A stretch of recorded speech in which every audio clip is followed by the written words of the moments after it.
এবার জেডএসআরএম নির্বাচনের পথে।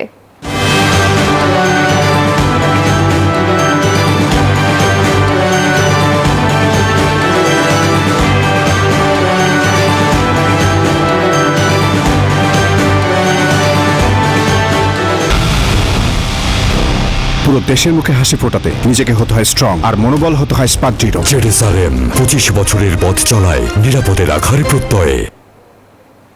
গণভোটের মাধ্যমে রাষ্ট্র সংস্কারের পক্ষে অবস্থান নিতে জনগণের প্রতি হ্যাঁ ভোট দেওয়ার আহ্বান জানিয়েছেন বিএনপি মহাসচিব মির্জা ফখরুল ইসলাম আলমগীর।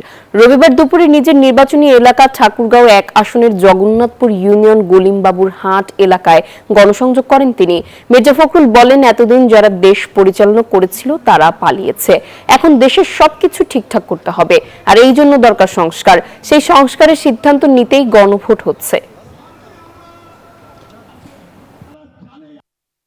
সংসদটাও কি সংসদ, আপনি যদি হা দেন তাহলে সংসদটা হবে, আর যদি না দেন তাহলে হবে।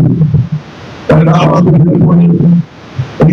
সবাই হা হলে